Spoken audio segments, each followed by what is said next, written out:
Le FAMOC, dès son démarrage, a organisé ce qu'on appelle le diagnostic organisationnel, la due diligence des organisations, le comité de sélection, les ateliers d'appropriation et également nous avons approché les bénéficiaires individuellement pour prendre en compte leurs besoins en renforcement des capacités. C'est cet exercice qui nous a permis d'avoir un plan global de renforcement des capacités pour toute la période du FAMOC 2 jusqu'en 2027 qui regroupe 13 thématiques prioritaires sur lesquelles les organisations doivent être renforcées. Alors, l'atelier qui nous réunit aujourd'hui est la 4e thématique prioritaire, qui est la communication et le rapportage. Les besoins des participants à maîtriser l'intelligence artificielle et à pouvoir l'utiliser dans le cadre des communications est vraiment réel et intense. On leur a partagé qu'est-ce que l'intelligence artificielle, comment l'utiliser, quels sont les différents outils à la page de l'intelligence artificielle qui évolue tous les jours et comment est-ce que les communications peuvent se faire de façon maîtrisée avec l'intelligence artificielle. Nous avons abordé plusieurs points au cours de ces ateliers de renforcement des capacités, notamment sur la communication digitale. C'est un outil incontournable pour la notoriété des organisations.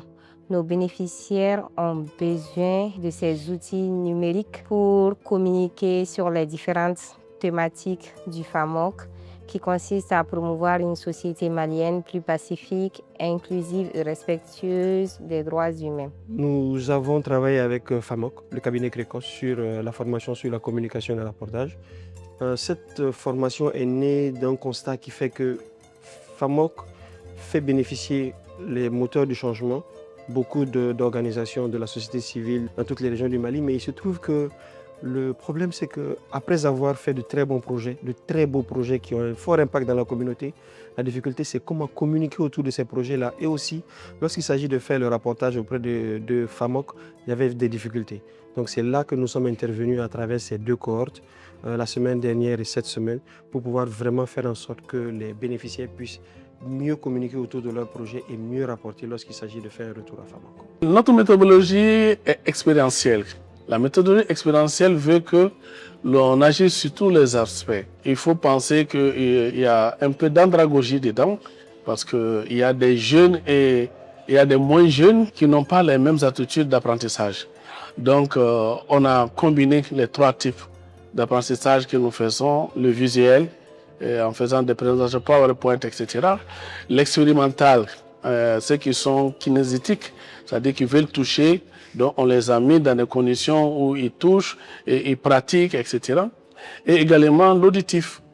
On a même fait appel à des experts qui viennent exposer le vécu. Les fondamentaux, sinon les raisons pour lesquelles nous mettons sur la Select nos différents projets. Alors, nous intervenons beaucoup sur les réseaux sociaux. Il était pertinent pour le FAMOC de recadrer et de nous montrer réellement la vraie manière de faire et comment nous comporter sur les réseaux sociaux et surtout l'aspect rapportage qui est vraiment important lorsqu'il s'agit de donner une certaine traçabilité à ce que nous faisons sur le terrain.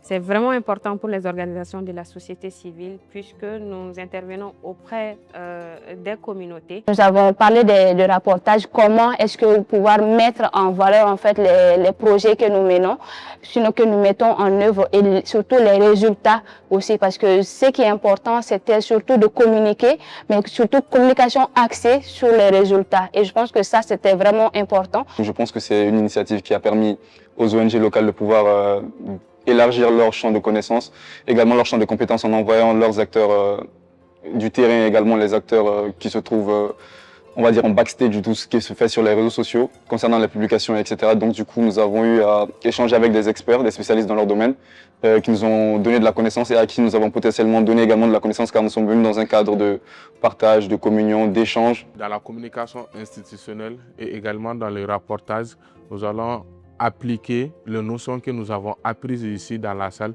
puisque ce sont des notions qui nous ont servi de leçons, qui nous ont servi de voies pour plus peaufiner nos rapports et également nos communications à travers notre audience. Quelques exemples d'utilisation de ces IA-là en fonction de vos différents projets. On va aller sur des exemples. Ça peut être des exemples réels directement liés à vos projets, mais ça peut être des exemples juste similaires à vos projets que vous pourriez après réadapter à vos projets. Donc, je préfère que ça soit vraiment interactif. C'est innovant parce qu'aujourd'hui, les organisations de la société civile mettent des activités dans les zones, sur place. Et donc, il va falloir les aider à communiquer sur ces activités. Et de façon professionnelle, le FAMOC a changé. Les bénéficiaires doivent communiquer également sur leurs activités, mais sur les résultats des activités. Donc, c'est une communication axée sur les résultats. Donc, un rapportage axé également sur les résultats.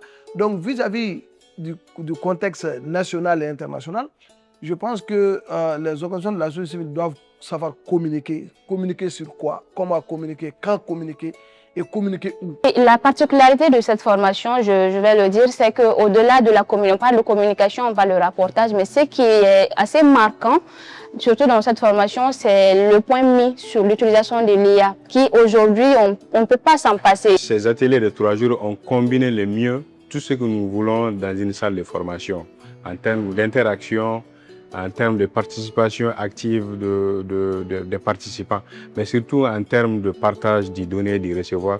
Vraiment, pendant ces quelques jours, nous avons été servis par rapport à cette thématique-là, qui est la communication et les rapportages. J'aimerais vraiment remercier le cabinet qui a été recruté pour cet atelier de renforcement des capacités de nos bénéficiaires. Et nous sommes très satisfaits au FAMOC de cet atelier, la méthodologie qui a été appliquée, avec l'interactivité. Il n'y a pas eu beaucoup ou presque pas de présentation PowerPoint, mais tout était fait de façon pratique, avec l'interaction des différents participants. Vraiment, les participants eux-mêmes se sont sentis très impliqués. Et par exemple, lorsqu'on est arrivé à la partie de la gestion de la presse, beaucoup de participants ont vu qu'ils pouvaient créer des réseaux avec les différents médias locaux qui sont autour d'eux pour pouvoir communiquer efficacement leurs activités, et ça y est de leur bénéfice. Donc nous sommes très satisfaits de cette formation.